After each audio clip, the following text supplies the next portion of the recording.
Very cool. We got Jay Moore in studio playing Governors this Friday through Sunday out there on Long Island. They got their power back. And now we say hi to Louis C.K. Hey, Louis. Holy. Louis, Lincoln. Louis is here. Guys. Hello, gentlemen. Jimmy told us earlier today you might stop by, and we're very, very happy you're here, obviously. We want to talk about SNL, man. Holy fuck. Yes, I hosted it. How were the ratings? Do you know what the ratings were when you did it? They're good. They did I bet they were good. Yeah, they got like whatever. I wasn't like a record breaking or something, but I think it was the better of the season. Must be, yeah. Yeah. I mean, it was after the hurricane, and it was the election last before the election. People wanted to laugh. They needed to laugh. When you need to have a smile on your face, a smile will do. Yes. I'm still without power, by the way. It's like my bumper sticker Are you says. really? Yeah. But Louis, I didn't know you could do that many impressions and accents when you're. I'm being serious. When you're doing SNL and doing like the Australian. You know what? Well, the Australian one, I was supposed to be Bill Hader's part, the bigger part, and then we did it in read-through, and Lauren said, let's let you do the smaller one. He just said it in front of everyone. Wow. That's a post-midnight sketch. Couldn't let Bill play the big guy, you play the other small one line. And I was like, yeah, totally.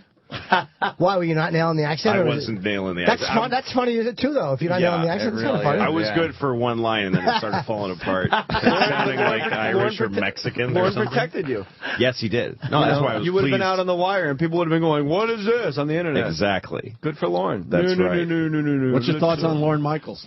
I love that guy. I really do. After a week of doing that show, I don't think you can not love the guy because he takes really good care of you. And you get to kind of be, I mean, he's this legendary guy. All I know is my exposure to him is this 1 week. So if you're the host of the show, he like takes care of you. He shepherds you through it.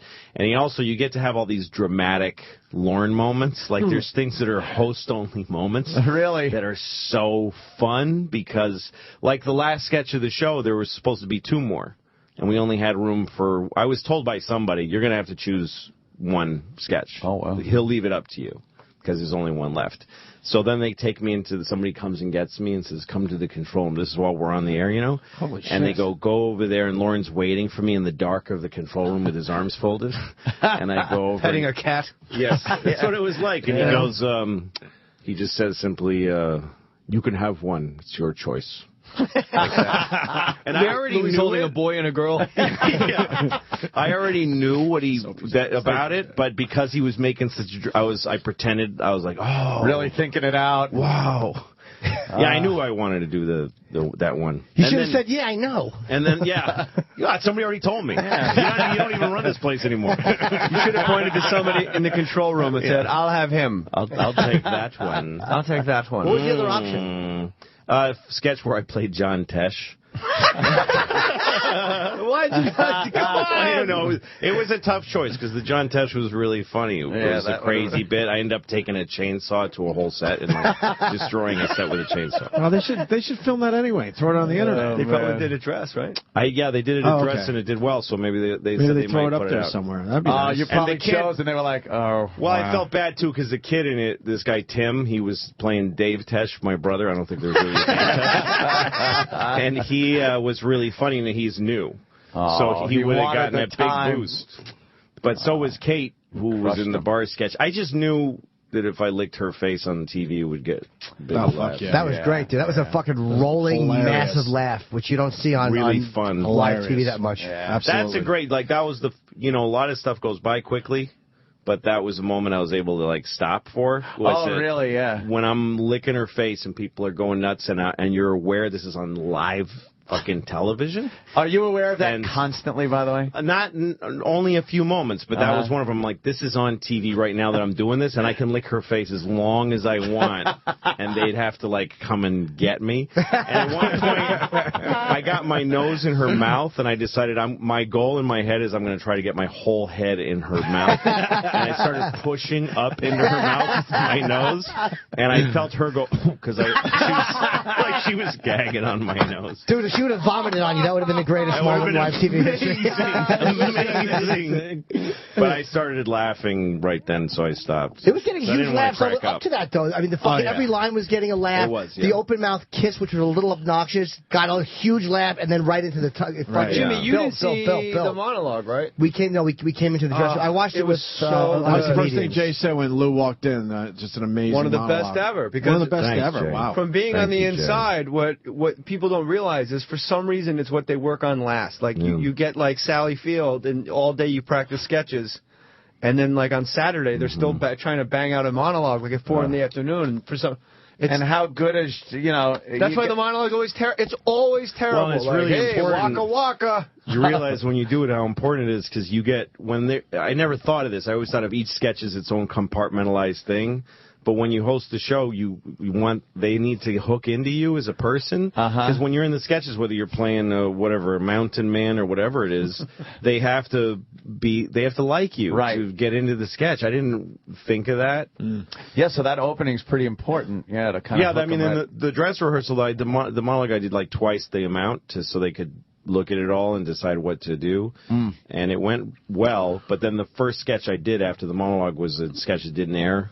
Where I play a drawing teacher with kids, and I'm really mean. And they hated me for it. Really? Wow. Yeah, it kind of fucked me for the rest of the show. Really? I don't think you want to say rape in your monologue. I don't want to rape a child. No, that might work below 14th Street, but up here... Exactly. I call a little girl a whore in that sketch. That's hilarious. Yeah, Come on. No, you would have liked it. It was funny. Yeah. Maybe after the news... It's like it's like a thing where I'm saying you can draw anything with your imagination. And like I draw 3 circles, and I go, this could be anything you want. Maybe it's a robot ant. And some kid goes, maybe it's balloons. And I go, it's a robot ant. I think I was pretty clear it's a robot ant. And then later I decided, and I start kicking the kids out one by one. And then at the end I go, maybe it's balloons. This could be a pink balloon. And this girl goes, it could be red. And I go, it's pink, you little whore. Wow. That's great. Awesome. And then I get arrested by the cops. But then the next sketch, everyone was like, boo. Wow. I'm so mean. I'm surprised they got cut and not moved just after the second song. Well, I had a chance to defend it. Like, Lauren took the card off the board and kind of held it. Like, he said, this is vulnerable. And Wow. I said, you know what, just get rid of it. We're leaving our flank open with this. Yeah. Wow. So you were in the room when they picked the sketches. No one else ever is. It's you, and who's the head writer now? Seth Meyer. And there was a decent amount of people in there. There was, what's his name? Among? Steve Higgins. Higgins.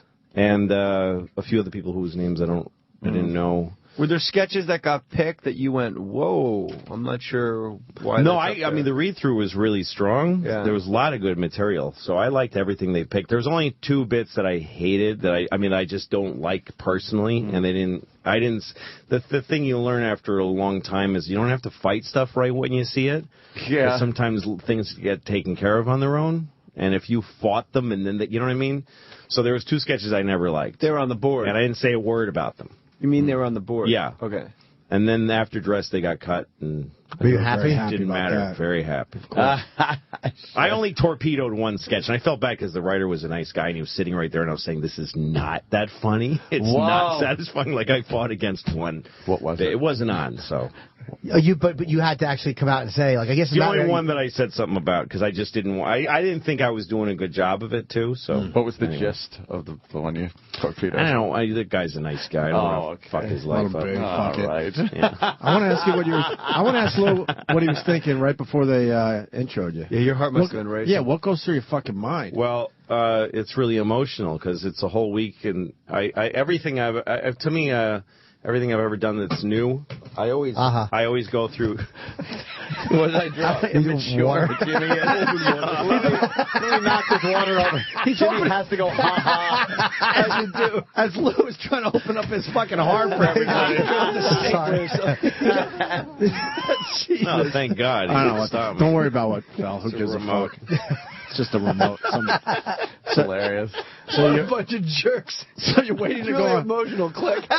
So you're waiting to go on camera for the first time. Okay, so you do all this shit and you doubt yourself like 8-10 times during the week. Like this, I'm going to suck at this. There's a lot of process and it's exhausting.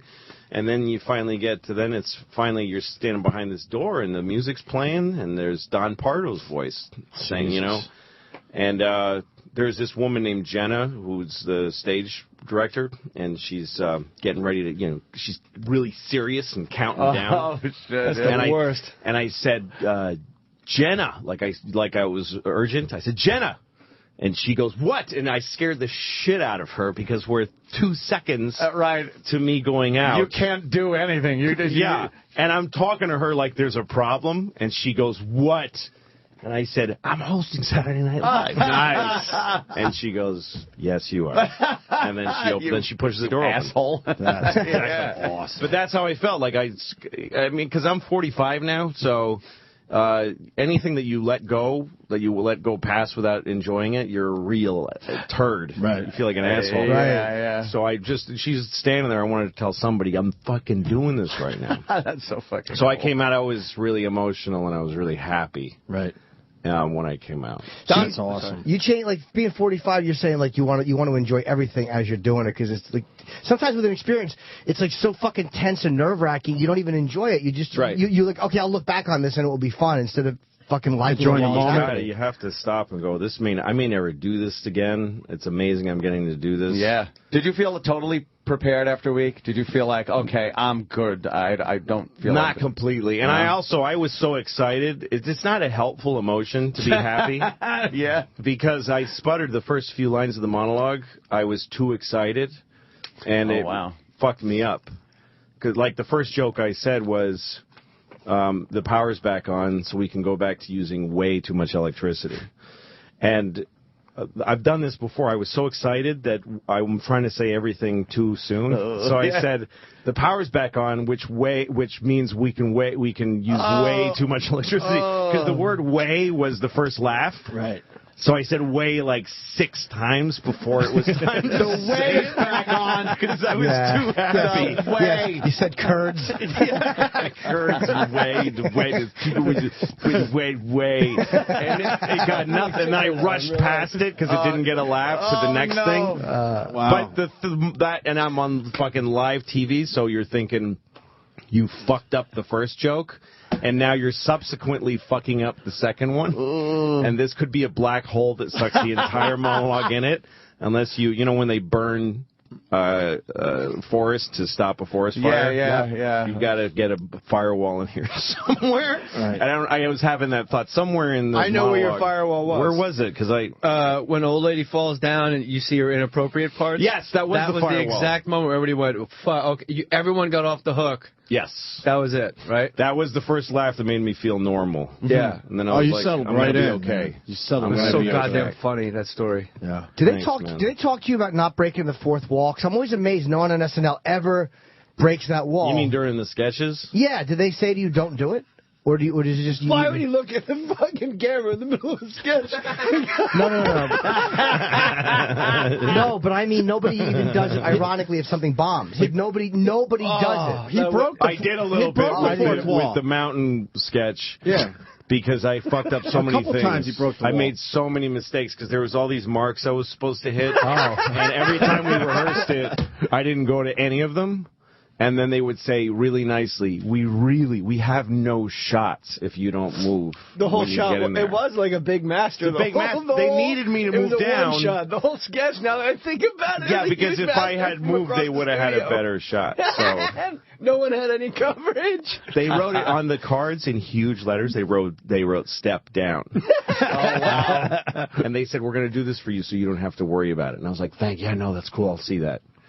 And then after like 3 lines, I realized I haven't moved. Oh, totally fucked. But your cool beard looked great. And then I had this crazy hair. He looks good with long hair. He looked awesome. That's what we said. There's nothing. We're like, damn, Louis looks good with long hair. There was no weak thing. There was there's always like a hunk of shit, like 10 feet where you're like, ugh, where you're like, God, and you're like, now after that shit sketch, I got to go to commercial. Then there's a fucking band I don't know after that bullshit. Yeah. There was no bullshit. It was one of the better episodes I've ever seen. Oh, thanks, man. And after the one sketch, you laughed. So he did break down the fourth wall. The hotel sketch at the end, there was a huge laugh, and I kind of liked that. I want to make a point real quick. Hold on. What was that about? The kid Bobby Moynihan, that's his name, right? Yeah. I think, who's in the sketch with me. He's a really nice guy, and I don't know, I just liked him, and we were doing it all week, you know. Right. That whole thing was dependent on me keeping that rhythm going. It was another one where I just kept just misplacing little words and fucking up, and I felt like I made so many mistakes. But I don't know, and I was having a good time by then. I was really enjoying the show by then. Yeah, the laugh was great. And I knew we were close to the end, and I was feeling all this cool relief and stuff, you know. So you kind of just let it out. Yeah, $7 or $150,000. Yeah. And also, they had told me this thing right before we went on. There's going to be a sound of a printer.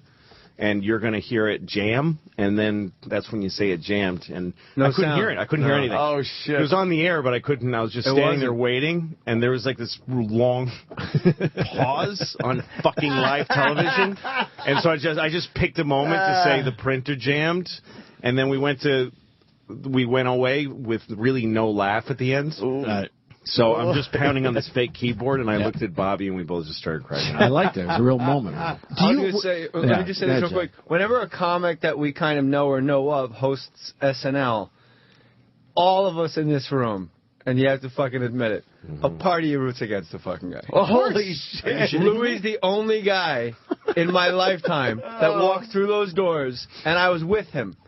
Like a guy. Opie said it when I was here the other day. Like watching Louis, it was like one of my guys. Like I'm a fucking coach, but like one of our guys, like a guy really that are fucking from the stoop. It was awesome. It was like the moment and fucking Don Pardo, ladies and gentlemen. You know, Paulie Shore. The party is going to be like, I hope this fucking tanks. But with Louis, you're like, holy shit. Yes, we were standing in the phone booth by a car going, they're going to make this fucker. They're going to make it. But it was great. And then you walk through the curtains and there's just a bunch of chairs stacked up. Oh, no. Louis C.K. come out of this empty. He must be like actually 90, He's gone. right? And there's nothing anybody could do about it. Except that. And that's that. He sputtered on a line. He's a redheaded cunt, and there's nothing can be done. It was payback for Joe Dixon leaving as stage manager. Real greaseball shit. We were so happy for you, Lo, man. Yeah. In my house, we were so fucking happy. I want to ask you about the week, because it's legendary how many hours you put in, and, really and people sleep there. Like, what was your experience? Well, I knew it's all about energy management, you know? And my show's really hard. The show I do on FX, it's hard work, so I'm used to that. What show is that? What show is that? Sorry. We got to talk about the Emmys. We got so much. I want to talk about Emmys and a boat that went bad. You animal. I won a couple, Yeah. But anyway, the week on SNL. Then we'll move on to the Emmy thing. So you learn some stuff after a while. When you're young, you can just keep regenerating. You don't lose power. It just keeps coming, you know? You can really fuck yourself up. Like kids that are on the football team in high school and they smoke cigarettes and stuff and they get fucked up, and the next day they're gods. And at 45, I literally knew I was capable of throwing the thing away if I wasn't careful. So there are little simple things, like I didn't put any sugar in my bloodstream for the week. Like I didn't eat any. Really? Yeah, no sugar. Just like a lot of fruit, a lot of water. Kept my and anytime I loved being there, and there's a lot of really great guys in the show, Bill Hader and Fred Armisen, that are old friends of mine, and so I'd find myself in the hallway talking to a couple of guys and making jokes and laughing, and then I'd tell myself, stop it, go back to your room and sit down. Just stop doing that, because that's a useless, expensive energy. Because you work really hard all week, and none of it's on television. You're pushing and working and working and working, and none of it you still haven't done a single fucking thing. Until 11:30 on Saturday, you have accomplished nothing. Wow. So it's... Wow. Yeah, so I drank a lot of hot tea and shit to keep my throat nice. It would be great if you snapped during the monologue and just said all of this. Like if you're... Next time, Jimmy. Yeah. Like if you just started saying that. The audience is just looking at him. Like, what happened? Is he okay? Ladies and gentlemen, Rich Voss. Look at the black chicks checking me out. By the way, a lot of people have talked about the moment you hear Don Pardo say your name, nobody hears Don Pardo say. You can't hear it. No, huh? No, you really? got the band right in your face, that's true. You just see someone just to go starts out, screaming, yeah. "Go, go, go!" You don't hear anything. So she was Everybody's super lying when they say intense, that lady, Jenna. Because when Joe, she's great though. She's a very mama kind of person. when Joe She takes care Dixon of did you. it from like 77 on, he was like really old. He would go like 30 seconds away, and then every Saturday he'd go 5 seconds. It's like this little old man. He thought he was having a heart, and everybody would laugh, and it was all relaxed. So it's interesting now. There's like a taskmaster doing it. She's good. And how many hours a day are you putting in at the offices? Long, and well, the Tuesday is the first big day. I was there till 3 in the morning. Ooh. And then the next day, it depends on what you're shooting and stuff. Like the Lincoln thing that we did, it was pretty easy. That was awesome. Those guys did all of that. I mean, I didn't write any of that. I felt like you wrote it. Stand up. Yeah. But Seth Meyers wrote it. It was his idea, the whole thing, and he even gave me the premises for the stand up. Like he threw ideas up to me and. Wow, they really did it, and they've got their film crew like researched what cameras we used and on the show, and they matched everything exactly. And Daryl said they wear the same clothes too. Like when they do a sketch about a politician, they wear the exact same suits. Like they're really, I almost said exact again. The woman 80 who played who played Mary Todd Lincoln, she was wearing a dress that is at the Met Museum. That's like they were really uptight about the dress. She was funny. She was funny. But her dress is like a national treasure. The research department on SNL it's crazy. Is so ridiculous. Like you go, there's just a group. I don't know when Louis obviously is a way better story, but real quickly, there's like 2 desks of research people, and you go, hey, I need footage inside Apollo 18. Yeah. And they literally, like, in 2 hours, there's like 9 VHS tapes and still, and you're like, how did you find this? There was no Apollo 18. That's why I just pulled that out of my ass. Yeah, how are they going to get footage of that? I don't think so. Easy, Chip.